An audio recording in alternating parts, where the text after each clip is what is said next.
नमस्कार, big breaking में आपका स्वागत। मैं राहुल ओझा आपके साथ। जबालिया में इजरायली सैनिकों पर हुए हमले ने इजरायल को बड़ा झटका दिया है। यह हमला इजरायली सेना का हौसला तोड़ सकता है।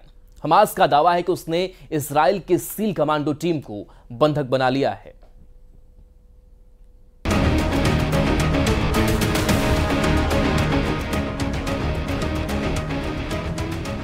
इन तस्वीरों ने इजरायल में तूफान ला दिया है। गाजा के सुरंगों में घसीट कर ले जा रहे इजरायली सैनिक कोई आम फौजी नहीं है। ये इजरायल के सबसे खतरनाक कमांडो माने जाते हैं।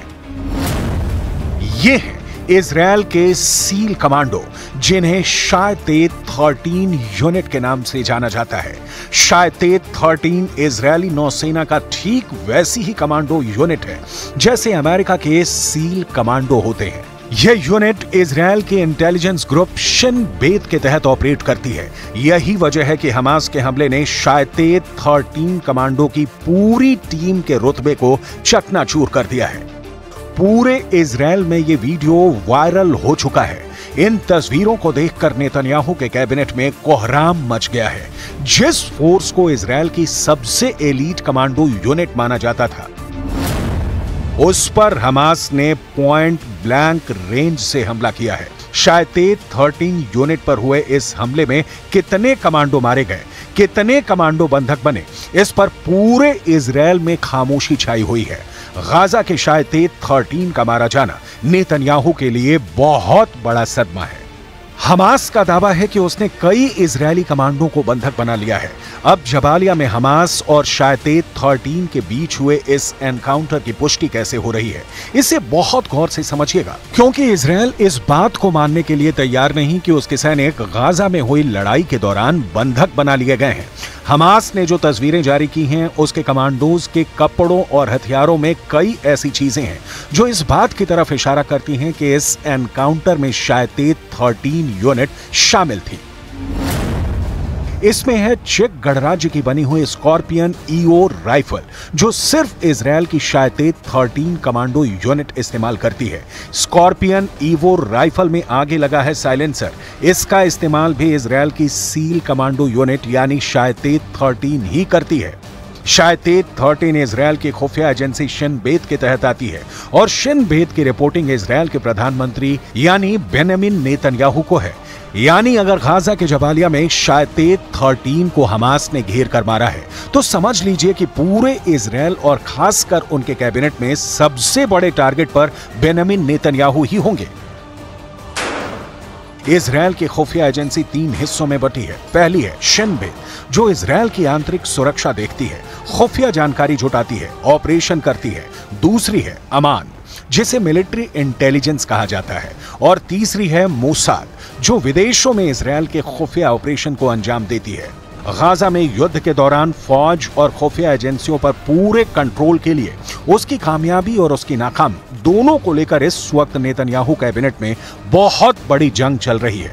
एक तरफ गाजा की सड़कें नेतन्याहू के धमाके से दहल रही हैं, दूसरी तरफ इजरायल की सड़कों पर ऐसा हाहाकार मचा हुआ है कि नेतन्याहू की सत्ता डोल रही है। एक तरफ इजरायल गाजा पर लगातार बम गिरा रहा है, तो दूसरी तरफ तेल अवीव की सड़कें नेतन्याहू के खिलाफ नारों से गूंज रही हैं। हमास के कब्जे में अब भी करीब 125 बंधक हैं और हमास उनको तब तक नहीं छोड़ेगा जब तक इजरायल की तरफ से सीज फायर नहीं होता है।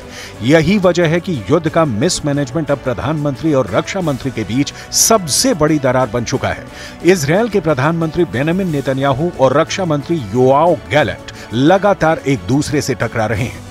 पब्लिक के गुस्से का साइड इफेक्ट वॉर कैबिनेट में पहुंच गया है। इस प्रदर्शन और इस हंगामे के बीच इजरायल में सत्ता के गलियारों और बंद कमरों के बीच कुछ ऐसा हो रहा है जिसे दुनिया के सामने आने से रोका जा रहा है, लेकिन इजरायल की मीडिया ने पर्दाफाश कर दिया है। इजरायल की मीडिया का दावा है कि इजरायल के वॉर कैबिनेट में बड़ा झगड़ा हो चुका है। जेरूसलम पोस्ट में जो खबर छपी है, उससे लगता है कि प्रधानमंत्री बेंजामिन नेतन्याहू और रक्षा मंत्री योआव गैलेंट के बीच हो गई तू मैं। टाइम्स ऑफ इजरायल में यह खबर छपी है कि मिलिट्री चीफ ने कहा है कि नेतन्याहू के पास गाजा को लेकर कोई नीति नहीं है। नेतन्याहू पब्लिक से लेकर अपने वॉर कैबिनेट तक घिर चुके हैं।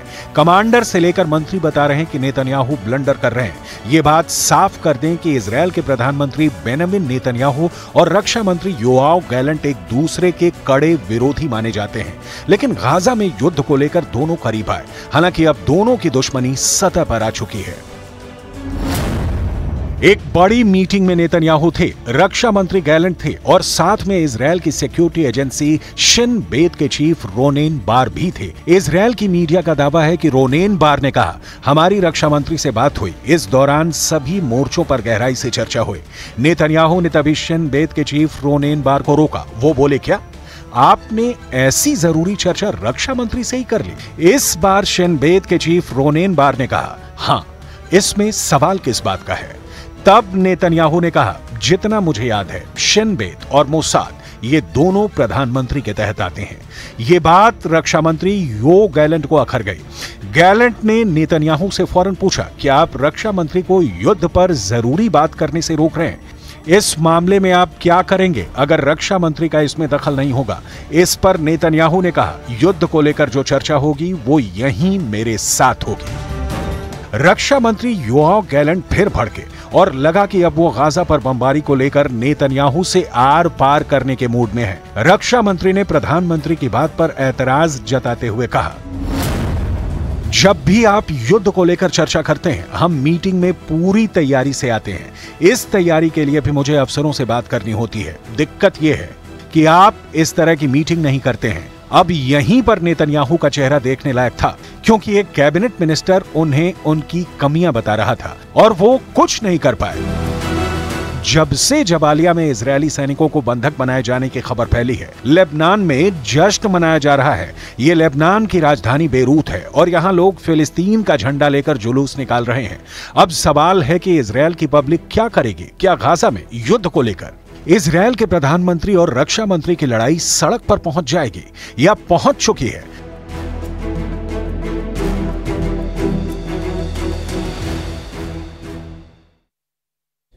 गाजा के पास इजराइल और मिस्र की सेना के बीच लगातार जंग देखने को मिल रही है। ये रिपोर्ट देखिए।